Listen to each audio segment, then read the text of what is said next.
Aries, this is our week ahead tarot card reading by Born Without Boundaries Tarot. It's a message for Aries, Sun, Moon, and Rising sign, and this is an energy reading. So please take it where and how it resonates in your life. This is your message. And if you're not in Aries and this has popped up on your feed, this is Aries energy. So it's definitely your message, but it's a message of... it's definitely your message. You take it where and how it resonates. It would only show up if there's something here that you need to hear. And it always shows up at just the right time. And this is where your message begins. Now, this is a very interesting lineup to me, and let me explain to you why. Pisces is the sign before Aries, and Taurus is the sign after Aries. There is then, in between, a sense of failure and stagnation. Why do you feel that way about yourself? Why do you feel? So, why is this significant? It's telling me that on some level you feel like you are a failure. So I had to take a pause or a break. So if there was a missync in this, I just wanted to let you know why it may have felt this discombobulated for a second. But let's look at it again. Pisces, and then Aries would follow in the zodiac, and then Taurus. But why then is Pisces intact and Taurus is intact, but Aries is feeling like a failure? This sense of self, for some reason, has been diminished. Your sense of self has felt like in some ways that you are just churning and churning and churning. It's not like you're not trying, but there's some, now it may not there, but there's some aspect of your life, because it may not be your whole life. Certainly doesn't have to be your overall understanding of yourself, but there's something here that you feel like you're just running around in circles and nothing that you do is good enough. Let me explain something to you guys, since we're talking about Aries energy. Aries, for the past couple of years, has housed Chiron. And Chiron is all about questioning your sense of self-value based on facing challenges and difficulties and the things that are difficult for you. The places where you might actually literally have handicaps in, whether that's being able to communicate with others, or, so on a social basis, or emotional difficulties, physical difficulties, physical handicaps, socioeconomic handicaps. It really all depends on, even if you're an Aries sun sign, what house is Aries in? Is your finances? Is it your first house, your body, your physique? Is it in your communications, in your partnerships, your seventh house? It just depends on where it lands. But ultimately, you've been feeling for a while now, just kind of being an overall failure when it comes to what you've wanted to do or what you've put your time, energy, and effort in. I am here to tell you that is part of your journey. It has been part of the plan, because Chiron is visiting an energy that is very pervasive in your life. It is all part of making you stronger, to understand your weaknesses so that they become strengths, to work out and strengthen, because that's what Chiron really does. It's trying to get to the root of where your weakest links, where you're weakest, to make those stronger, so that even the weakest part of you is going to be stronger. It was not there to make you fail. It was there to make you stronger and to make you more whole and complete. So that is why all of this has been happening to you, number one. And number two, we are coming toward an end of that. Chiron is now finally at the very end of Aries. It will be coming out of Aries over the next, I think it's year. So you are really going to start to see and understand why things have been happening, what they've been happening for, and getting some relief or a break from the actual stress of those things. But I'm sure it has not been an easy road for you. Failure certainly has taught you a lot. It's made you confront a lot, or even just the feeling of failure, because this isn't the confirmation that you are a failure. This is just a confirmation that you have felt like you're just not getting anywhere. However, there is a past, there is a future.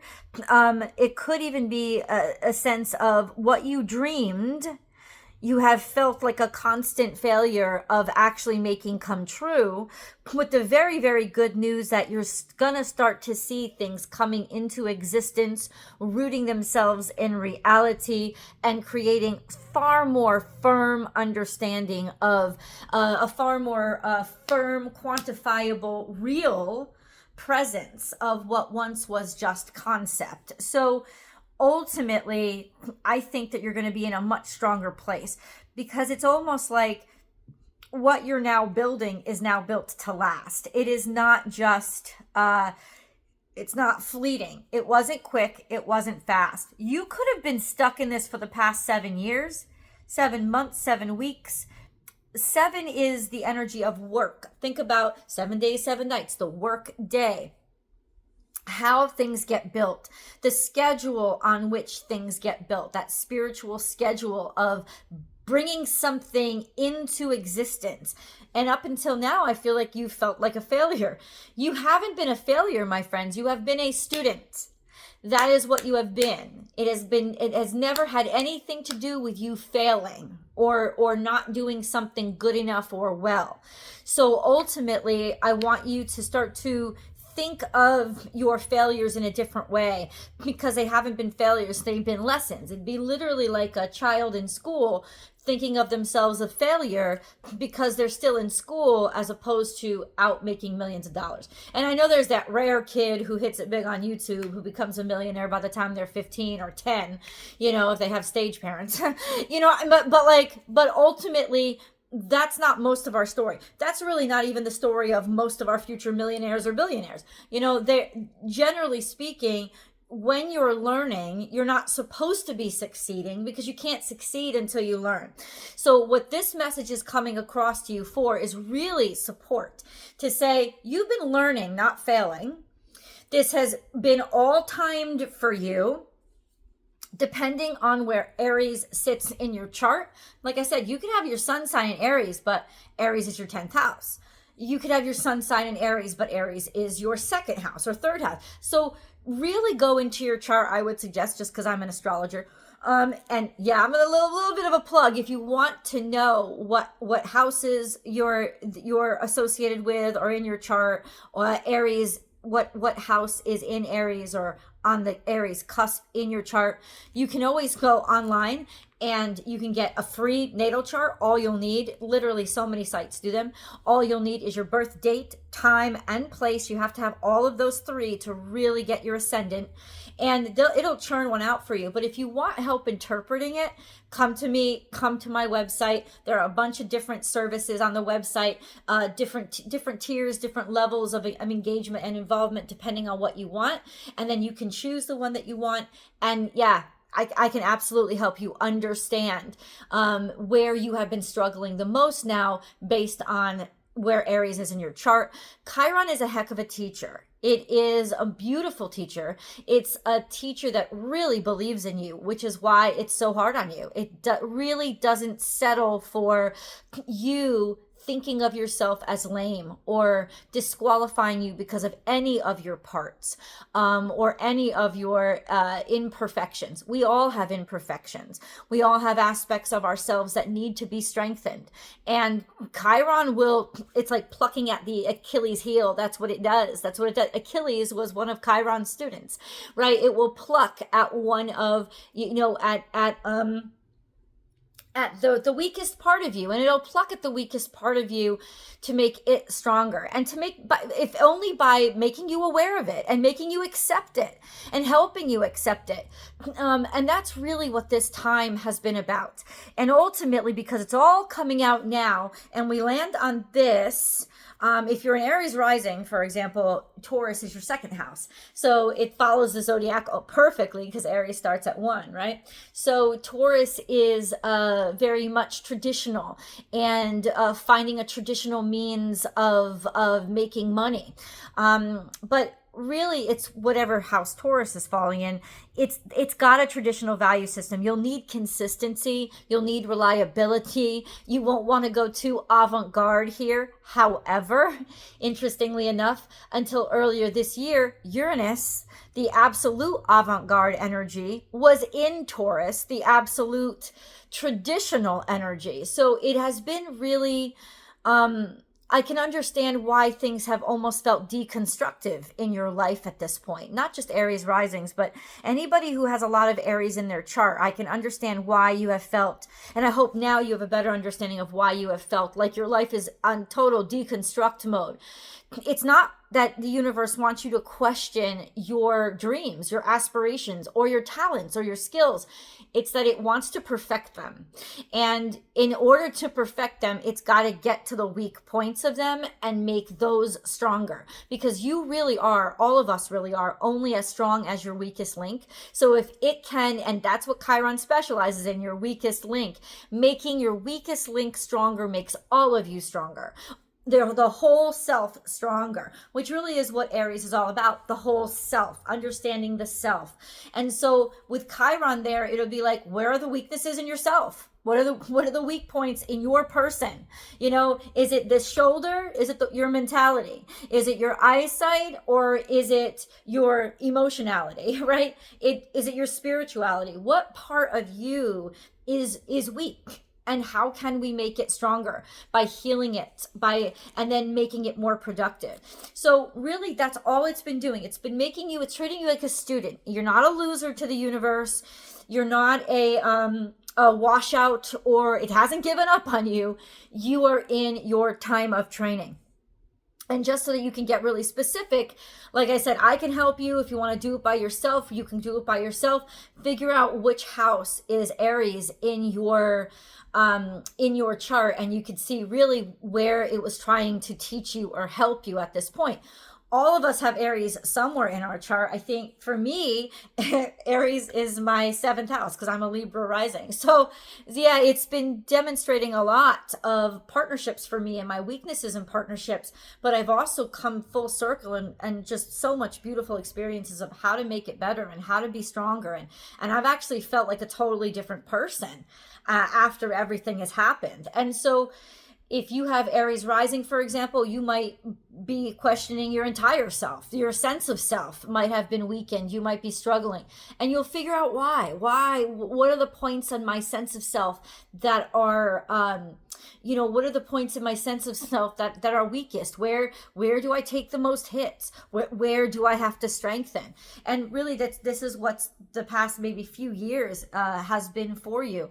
Like I said, Chiron is now in the end of Aries. So really Aries 3 especially, that would be at the end of April. So anywhere from, if your birthday is like April, or if your ascendant or your moon sign is at the end of Aries. So say between April 12th and this is your birthday, this is your sun sign. So if your birthday is between April 12th and April 22nd, that would be really who's getting hit hard by Chiron now, to really understand that sense of self better. But anyway, you can check my website. The link is in my channel.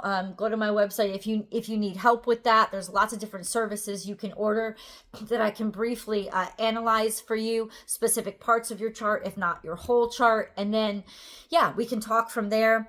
But just so that you know, in terms of this reading, it's been hitting you hard in order to kind of ground you. It's been hitting you hard.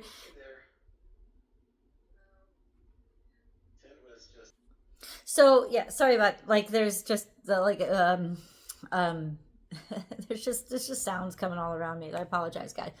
But now let's get into a moon card to kind of see, in terms of your emotions and how this has been affecting you really personally. Let's understand it a little bit better. Things are topsy-turvy. No, luck is on your side. So if you've been, okay, so what this is telling me is you've been starting to feel like things are getting better, or like there is, you know, a focus now, or a pathway for you now. And that's really, really good. The sense that luck is on your side. And I really did hear Sagittarius. Sagittarius season isn't that far away. We're in Libra season now, and we're halfway through Libra season. So when it comes to your luck changing, look toward Sagittarius season. Sagittarius season begins November 22nd. So it's not far away. We're already at October 15th. If you think about that, that's almost like a month, a little over a month away. So if you're seeing this after the fact, like 2 years from when I've made it, just think that your turnaround time to when you start to really feel like you're making headway again is about a month and a week, 5 weeks away. That's it. That's it. And then we have this, your dreams need a practical plan in reverse. So that tells me what was really tripping you up. Your dream, look at this. I can't, it's so perfect. I love these readings. Your dreams, your divine inspiration, what God is telling you to do, right? Need a practical plan. These two things need to be aligned. That's why you're churning and you're not finding anything happening. In other words, being able to manifest things into reality is a very difficult work. It's very difficult work. And it does take struggle. It takes practice. It takes a lot of failure to make it work, to make it happen, because it doesn't, you're never going to hit it right at the first. So really the recipe, the foundation of the recipe for manifesting something into reality is always tenacity. You can't give up. You must fail and learn, fail and learn, fail and learn, fail and before you get to the success part. So it really is just, you know, you've heard that old, old saying, it's not about how many times you fall down, it's about how many times you get up. If you get knocked down 7 times, get up 8. That's 100% what this is saying. Luck is going to be on your side. You're about to get your 8th time in Sagittarius season. It's about 5 weeks out. That doesn't mean slack off, sit down, stop learning for the next 5 weeks. It means now you can go harder, because it's always, happy birthday, Doug Denny, a struggle toward the end of the race. You're always the most tired. You're always the most discouraged because you're physically exhausted. You're going to feel that exhaustion. This is going to help you pull through. If 16 minutes, this has been 16, 17 minutes of your time, it hopefully was well worth your time, because you're seeing the video today and you need to know this. You are like, find that deep inside of your soul energy and push over that finish line, because that finish line is there. And it's a finish line of your first leg, like standing up that first portion of your dreams into reality. It's not like you're finished completely. You're never finished completely. You're nowhere near the period. You know, this is going to be the cycle. But once you get used to this cycle, it won't intimidate you as much anymore. You won't feel as much like a failure anymore. You won't feel like you got to give up, because you definitely don't got to give up. You got to keep going is what this reading is here to tell you. You got to keep going, and you have the time frame to do it. I hope you want to hear more. If you do, come on over and join me. The extended link is down below. I love you guys, and feel free to share your experiences in the comments, and click right there. There's a video, click right there. You'll get right to the extended, and definitely subscribe before you do. I'll see you in the extended.